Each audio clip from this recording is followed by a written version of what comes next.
ተወዳጅና ጥንዶቹን ቲክቶከር ምህሩና ጆን ወደ ጋብቻ ልናስገባ ቀጠሮ ይዘናል። ጥንዶቹ እነማን ናቸው የሚለውን እንይና ወደ ዋናው ቪዲዮ መልሳችኋለሁ።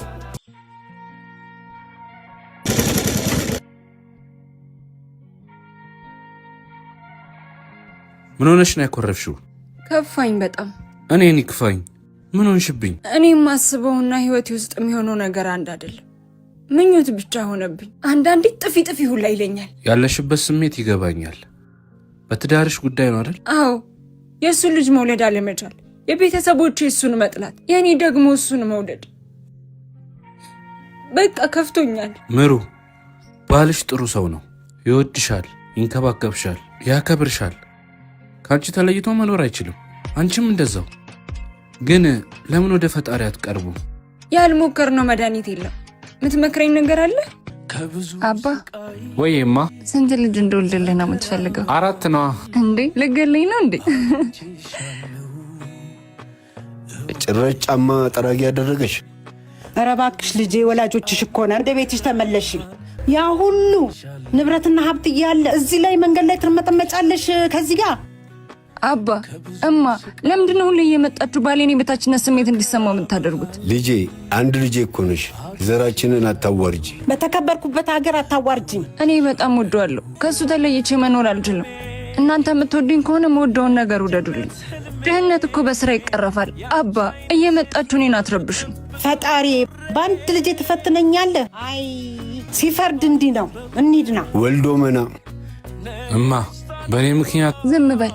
ሰላም ያለው አንተ ጋ ነው። ተለውጠን ሀብታሙንንማ እናሳያቸዋለን። እንግዲህ ምህረት ወይም በቲክቶክ ስሟ ምህሩ የባቢ ሚስት እንደነበረች ነበር የምናውቀው። ነገር ግን እውነታው ሌላ ሆኖ ተገኝቷል። ከጆ ጋር ሊጋቡ እንደሆነ ተሰምቷል። እንግዲህ ምህረት በብዙ መዝናኛዎች ላይ እናውቃታለን። በተለይ በቲክቶክ ከብዙ ልጆች ጋር እንደዚህ በድራማ በትወናውም እንደዚሁ ብዙ ነገሮችን ሲያዝናኑን እናውቃታለን። እና ከነዛ ሁሉ ጋር እንደዚህ አይነት ግንኙነት ምናምን አላደረገችም ወይ ደግሞ አላሰበችም። የባቢ ሚስት እንደሆነች ግን እኛ እናውቅ ነበር። እና የባቢ ሚስትም አይደለችም፣ ከማንም ጋር ግንኙነት የላትም። ከጆ ጋር ግን ይሄው ሊጋቡ እንግዲህ ቀጠሮ ይዘዋል፣ ቀኑ ቆርጠዋል ተብሏል። እንግዲህ ምንለው ነገር የለም እኛ መልካም ምኞት ከመመኘት ውጭ። ግን ብዙዎችን ያወዛገበው ጥያቄ ምንድን ነው? እውነት ምህረት የባቢ ሚስት አይደለችም ወይ የሚለው ነበር። አዎ የባቢ ሚስት አይደለችም ወይ ደግሞ ምንም አይነት የፍቅር ግንኙነት አልነበራቸው። ያው ጓደኝነት ነበረ፣ ሪሌሽን፣ በስራ ጉዳይ የተገናኙት፣ ግን ምንም አይነት ፍቅረኛም አልነበራትም። ጆ እንግዲህ በዚህ መሀል ማለት ነው እፍስ አድርጎ ወስዷታል።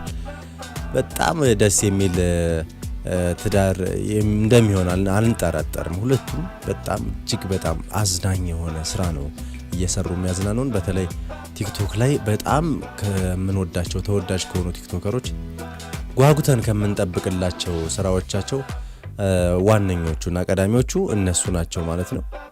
እና ቆንጆ ጥንድ አሪፍ ጥምረት እንደሚሆን ተስፋ እናደርጋለን። በጣም እጅግ በጣም ያማረ የትዳር ህይወት የልጆች እናት አባት ያድርጋችሁ። ምክንያቱም አሁን ላይ እንደሚታወቀው በሶሻል ሚዲያ እንደምታውቁት ብዙ ሰው እንደዚህ ለመጋባት አስቦ ማሰብ ብቻም አይደለም አድርጎት ከዛ በኋላ ድንገት ባልታወቀ ምክንያት ደግሞ ሲፋቱ ሲለያዩ ዞረው ደግሞ ሲተማሙ በየቲክቶኩ መጥተው በየላይቡ ላይ ሌላ ሀሜት ነው እንትን ሲሉ ምን ሰማቸው።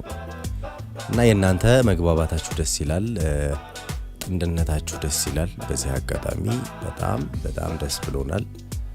ጆም ሆነ ምህሩ በጣም ያማረ ህይወት እንዲሆንላችሁ እንመኛለን። እንደ ማንኛውም ኢትዮጵያዊ እንደ ማንኛውም ወገን ጥሩ ህይወት ጥሩ ትዳር እንደሚሆንላችሁ አንጠራጠርም። ምክንያቱም ብዙ ነገሮችን አብራችሁ አይታችሁ የመጣችሁ ልጆች ናችሁና ጥሩ ነገር እንደምትሰሩም ወደፊት በጥንድነታችሁ በቲክቶክ ጥምረታችሁም እንደማትለያዩ ተስፋ እናደርጋለን። ያማረ ትዳር የአብርሃምና የሳራ ጋብቻ ያድርግላችሁ እንላለን። ሰላማችሁ ይብዛ።